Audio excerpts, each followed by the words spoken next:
Yo, what's up mga idol? Alam niyo ba kung ano ba yung mga kulay ng glitch attachment at para saan nga ba ito? Tara, samahan niyo ako at tukuyin natin ito. At let's go!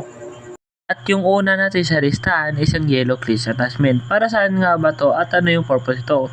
Ito po ay meron 6-degree flow na ang purpose nito, they have 6-degree flow, 3-degree in each direction which allow for free foot moving and low joint stress. Itong si yellow glitch is ginagamit ng mga beginner para hindi po sumakit ang kanilang paa at makapag-click out sila ng mabilis.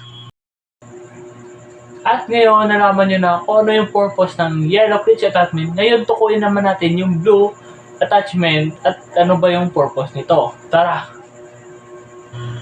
Ano nga ba ang purpose ng blue glitch attachment at para saan nga ba ito? Ito ay may 2-degree flow range na para ang purpose nito ay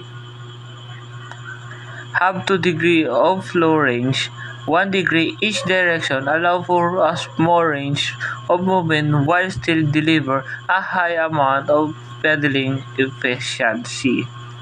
Ito po ang gamit ko na glitch attachment na ginagamit ko po ngayon.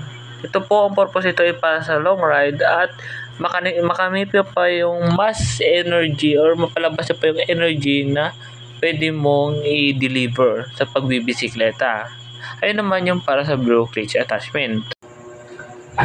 At ngayon, alam niyo na yung blue glitch attachment. Ngayon, ang huli, ang pulang glitch attachment. At para saan nga ba itong glitch attachment ngayon? At malalaman niyo na.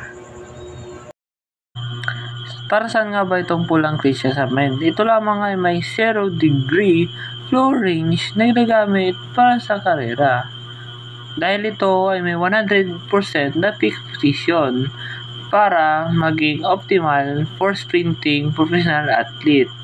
Kasi wala po talagang paggalaw ng glitch attachment ito at 100% na fix para hindi po pagalaw-galaw yung kanilang paa.